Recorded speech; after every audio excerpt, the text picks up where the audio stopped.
আসসালামু আলাইকুম, কি অবস্থা সবার? আশা করি সবাই ভালো আছেন। লাইফের ফার্স্ট টাইম ব্লগ করতে যাচ্ছি, ইভেন এর কারণে প্রথম যাচ্ছি হচ্ছে বাণিজ্য মেলাতে। ভিডিওটা হয়তো মিনিমাম 2 সপ্তাহ আগের, কিন্তু সময়ের কারণে এডিট করতে পারি নাই বা কিছু করতে পারি না, এর জন্য হচ্ছে একটু দেরিতে আপলোড দেওয়া। শখের বসে ভিডিওগুলো করা হচ্ছে, দেখা যাক ভবিষ্যতে কী হয়। তো চলেন আমাদের সাথে বাণিজ্য মেলায় যাই, ঘুরি ফিরি, দেখি। হয়তো কথাবার্তা কম হবে, তখন এত কথাবার্তা হয়তো বলতে পারবো না। চলেন যাই, দেখি বাণিজ্য মেলায়। আর ম্যাক্সিমাম সময়টা সম্ভবত আমার মোটর সাইকেলের ককপিট আর হচ্ছে রাস্তাগুলো দেখবেন। ডোন্ট মাইন্ড, জাস্ট একটু অ্যাডজাস্ট করে নিন। এই পাশে যে লাল বিআরটিসি বাসগুলো দেখতেছেন, এগুলো হচ্ছে কুড়িল বিশ্ব রোড থেকে 300 ফিট হয়ে একদম বাণিজ্য মেলাতে চলে যায়। সো এখানে টিকিট করে আপনারা চাইলে এখান থেকে যেতে পারেন।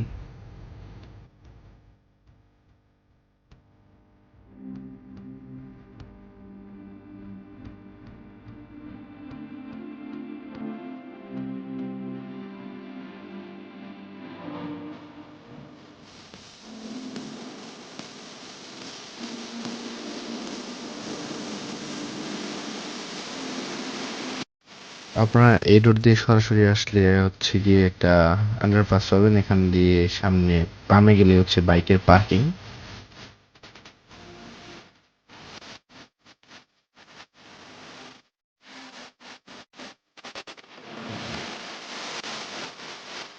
তো আমরা এখানে বাইকগুলো পার্ক করে পরবর্তীতে হচ্ছে টিকিট কেটে বাণিজ্য মেলায় ঢুকে যায়। আর টিকিটের দাম ছিল হচ্ছে গিয়ে পার পার্সন 50 টাকা করে। বাণিজ্য মেলার শুরুতে ঢোকার পরে হচ্ছে আমরা কিছু পার্টির স্টল দেখতে পাই। তো আমার সাথে আমার ফ্রেন্ড গেছিল, ও হচ্ছে কিছু ব্যাগ বা এরকম কিছু দেখতেছিল। পরবর্তীতে হচ্ছে কিছু কসমেটিক আইটেম বা এরকম কিছু দেখতেছিল, বাট কিছুই পছন্দ হয় নাই। পরবর্তীতে ওরা জিজ্ঞেস করি দামের ব্যাপারে, দেখেন ও কি বলে। জিনিসপত্রের দাম কেমন দেখতেছে? দাম অতিরিক্ত, মনে করো যে এখানে যেগুলো নর্মাল জিনিস, যেগুলো 200 টাকার জিনিস, সেগুলো হতেছে এরকম বলতেছে 350 টাকা। মানে অল্প প্রাইজের জিনিসই হচ্ছে অনেক বেশি রেঞ্জে চাওয়া হইতেছে।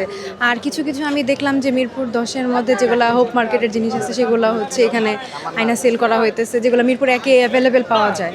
মানে নট নেসেসারি যে এখানে একদমই অনেক বাহিরের প্রোডাক্টগুলো আসছে, যেটা আমরা অনেক আগে থেকে জানতাম বাণিজ্য মেলা মানে হচ্ছে অনেক কান্ট্রির জিনিসগুলো এখানে থাকবে, কিন্তু এখানে আমি এইবার তেমন কোনো কিছুই আমি দেখতেছি না।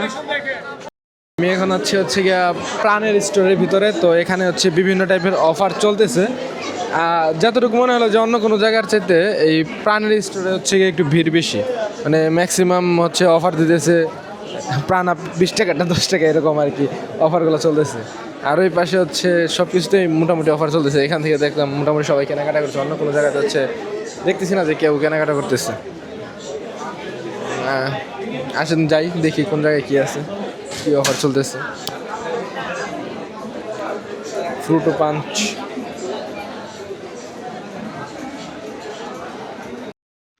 মেলার এক পাশে ছিল হচ্ছে বাচ্চাদের জন্য রাইড বা বিভিন্ন কিছু। তো এই পাশে হালকা ঘোরাঘুরি করার পরে আমার কাছে মনে হয়েছে যে ঘোরার মতো তেমন কিছু নাই বা এরকম কিছু ভালো লাগে না। এটা হচ্ছে আমার একান্ত পার্সোনাল ব্যাপার। তো এরপরে হচ্ছে গিয়ে আমরা বের হয়ে যাই। বের হয়ে যাওয়ার পরে 300 ফিট নিলাম মার্কেট আসা হয়, দেন হচ্ছে হাঁসের মাংস খাওয়া হয়। কারণ আমি সবার কাছে শুনছি যে হাঁসের মাংস নাকি খুব ভালো। সত্যিকার অর্থে হচ্ছে গিয়ে আসলে ভালো লাগছে হাঁসের মাংসগুলো খেয়ে। দেন হচ্ছে গিয়ে টুকটুক করে বাসায় চলে আসি। এভাবে পরবর্তীতে ব্যাক করি, কিন্তু ঢাকাতে তো জ্যাম থাকবেই, জ্যাম ছাড়া ঢাকা হবে না। তো জ্যাম ঠেলে ঠেলে আস্তে ধীরে সুস্থ সম্মত বাসায় চলে আসি। এইভাবেই আজকের ব্লগের সমাপ্তি টানা হয় আর কি। যদি ভালো লাগে লাইক করবেন, ফলো করবেন, সাবস্ক্রাইব করবেন। আল্লাহ হাফেজ।